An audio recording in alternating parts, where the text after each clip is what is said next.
Hello friends, मैं शिखा सिंह स्वागत करती हूँ यूपीएससी डिस्ट्रिक्ट डिवीजन आईएएस में।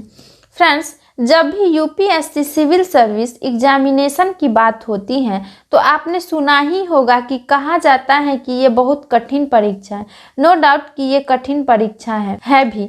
हिंदुस्तान के कठिन परीक्षाओं में से एक थे, इसलिए आपको इतनी हाईएस्ट पोस्ट पर रिक्वायरमेंट होने के साथ साथ इतने ऊंचे पद और जिम्मेदारियों वाले काम भी दिए जाते हैं, तो कठिन तो होंगे ही, कठिन तो होने ही चाहिए। तो फ्रेंड्स, आइए समझने की कोशिश करते हैं कि आफ्टर ऑल ये परीक्षा इतनी कठिन क्यों है और वो कौन सी बातें हैं इस परीक्षा को कठिन बनाती हैं। ज़्यादातर लोग तो यही समझते हैं कि 10 से 12 लाख स्टूडेंट बैठते हैं, उसमें से मुश्किल से 1000 का सिलेक्शन होता है, इसलिए बहुत कठिन है। 4 से 5 साल तक इसके लिए पढ़ाई करनी पड़ती है, इसलिए कठिन है। इसका सिलेबस बहुत बड़ा है, इसलिए कठिन है। लेकिन सच में ये बातें इसको कठिन बनाती हैं। मुझे लगता है कि ये एग्जामिनेशन कठिन है, तो ये बातें इसे कठिन नहीं बनाती। आप देखिए, दूसरे भी एग्जामिनेशन के बारे में आप सुनते होंगे, जो नौकरियों के लिए पद निकलते हैं। पता चला कि मुश्किल से 10 पोस्ट हैं, उसके लिए 20,000 लोगों ने एप्लीकेशन दिए हैं। वहाँ तो परसेंटेज और ज़्यादा पुअर हैं, जो बातें इसे कठिन बनाते हैं। फ्रेंड्स, आइए उस पर हम लोग विचार करते हैं। ऐसा मैं इसलिए कह रही हूँ कि देखिए, मान लीजिए कि आप किसी जर्नी पर जा रहे हैं। आपको मालूम होना चाहिए जो आपका रास्ता है, पूरी जर्नी है, वो कैसी है। रास्ते खराब हैं, रास्ते अच्छे हैं, वेदर कैसा रहता है, ताकि आप अपना प्रिपरेशन बेहतर तरीके से करके अपनी जर्नी को पूरा कर सके। और फिर चूंकि ये मामला पढ़ाई लिखाई का है, तो वहाँ तो साइकोलॉजी बहुत अच्छे तरीके से काम करती हैं। तो अगर आपको सही पता चल जाए कि ये है जो इस एग्ज़ाम को डिफ़िकल्ट बनाती हैं, हार्ड बनाती हैं, कठिन बनाते हैं, ज़्यादा कॉम्पिटिटिव बनाते हैं, तो आप फिर इस चुनौतियों के रूप में लेंगे। मेरे लिए ये चैलेंज है और मुझे इन चैलेंजेस का सामना करना है, और फिर आप उसके लिए आपको लगातार तैयार करते रहेंगे। तो आइए कुछ समझने की कोशिश करते हैं। मुझे नहीं लगता कि मुझे बताने की ज़रूरत है कि हिंदुस्तान की सबसे ग्लैमरस सर्विस में से तो है।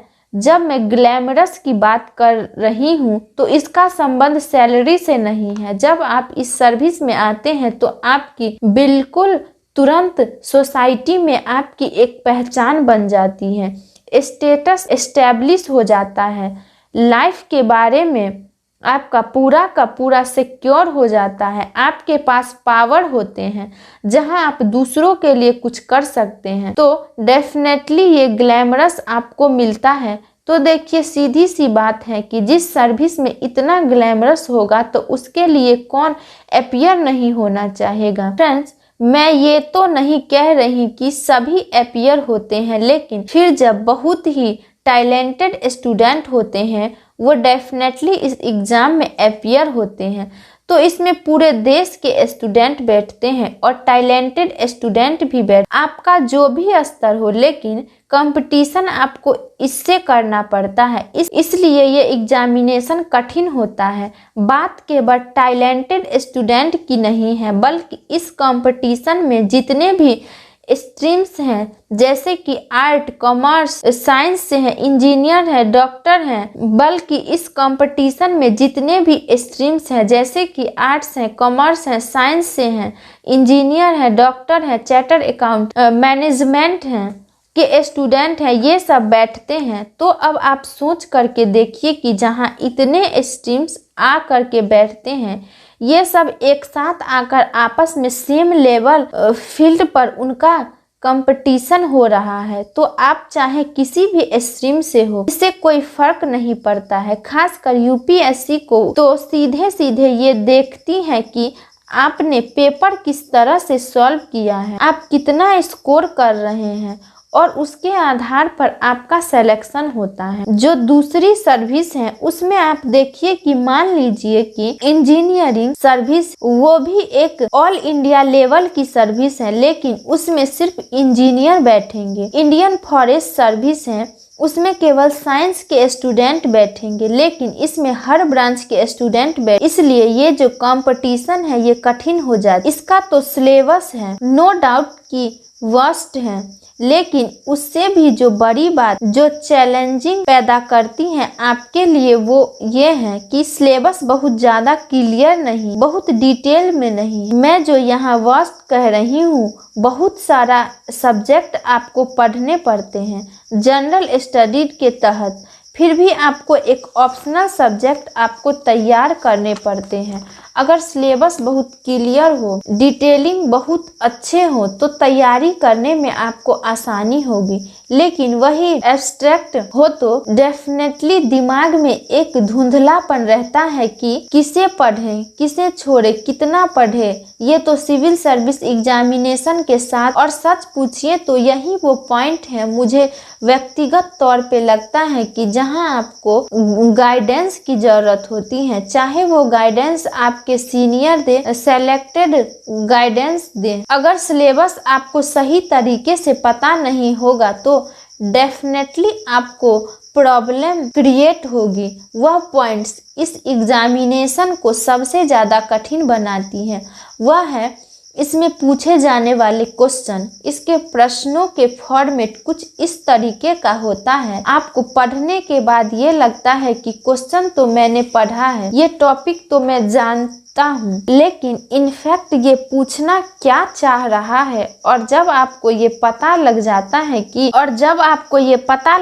है कि अच्छा ये है, ये पूछना चाह रहा है, तो फिर परेशानी ये आता है इसमें लिखूं क्या, ये बहुत बड़ा तो जो फॉर्मेट ऑफ क्वेश्चन है वो बहुत ही डिफरेंट किस्म का है। मतलब ये मान करके चलिए कि जो प्रश्न बहुत सरल सा भी दिखाई देगा उसके बारे में भी आप लिखने की कोशिश करेंगे तो आप आसानी से नहीं लिख पाएंगे। जैसे मान लीजिए कि एक सिंपल सा प्रश्न में आपको उदाहरण के तौर पर बताना चाहूंगी, भारतीय संविधान की आत्मा मनुष्य की गरिमा की रक्षा करने में है। बहुत ही सिंपल सा प्रश्न है, समझ में भी आ गया हो, लेकिन मेरा वीडियो पूरा होने के बाद अगर आपने कॉन्स्टिट्यूशन पढ़ लिया हो तो इस पर लिखने की कोशिश करें तो आप देखेंगे कि बहुत मुश्किल होगा लिखना, और ये सिविल सर्विस एग्जामिनेशन को एक कठिन एग्जामिनेशन बना देती है। और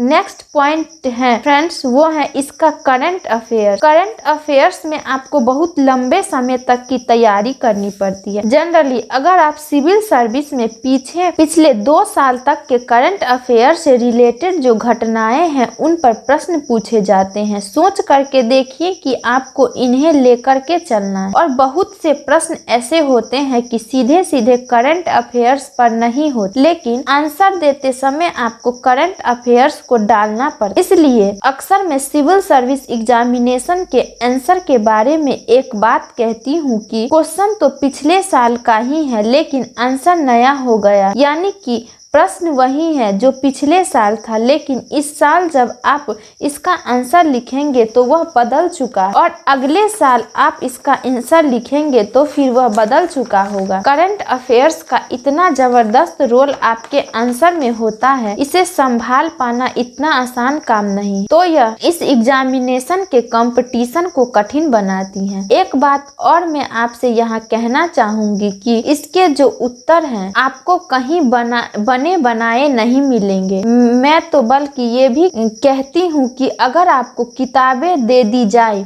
आंसर लिखने के लिए कि ठीक है कि ओपन बुक एग्जामिनेशन होगा, तो आप इसके आंसर नहीं लिख पाएंगे, क्योंकि इसके आंसर आपको कहीं बने बनाए मिलेंगे ही नहीं। फिर आप क्या करेंगे, तो फिर आपको अपने दिमाग में इसके उत्तर बनाने पड़ते हैं, और मालूम है कि कितने उत्तर बनाने पड़ते हैं, कितने समय में बनाने पड़ते हैं और कितने टॉपिक के बनाने पड़ते हैं। मैक्सिमम जनरल स्टडी के पेपर में आपको 20 क्वेश्चन के आंसर बनाने पड़ेंगे। 20 क्वेश्चन कितने घंटे में? 3 घंटे में। 180 मिनट में 20 प्रश्न और लिखना होगा लगभग 4000 शब्द। क्या ये आसान लगता है? लेकिन उतना कठिन भी नहीं है। आप जब प्रैक्टिस करेंगे तो डेफिनेटली इसे आसान बना लेंगे। तो दोस्तों, ये कुछ बातें हैं जो इनफैक्ट सही मायने में सिविल सर्विस एग्जामिनेशन को एक कठिन एग्जामिनेशन बना देते हैं। लेकिन जो स्टूडेंट लगातार सिस्टमेटिक तरीके से स्टडी कर रहे हैं, स्मार्ट तरीके से स्टडी कर रहे हैं, लगातार प्रैक्टिस कर रहे हैं, पूरे फोकस तरीके से काम कर रहे हैं, सेलेक्ट भी हो जाते हैं, हो ही रहे हैं, तो आप क्यों नहीं हो सकते? डेफिनेटली हो सकते हैं, बशर्ते कि आप सही तरीके से तैयारी कीजिए, जिस तरीके से की जानी चाहिए। तो फ्रेंड्स, चैनल पर पहली बार आए हैं तो वीडियो को लाइक कर दे, चैनल को सब्सक्राइब कर दे, बेल आइकन हिट। मिलते हैं अगले नए वीडियो में, तब तक के लिए गुड बाय, जय हिंद।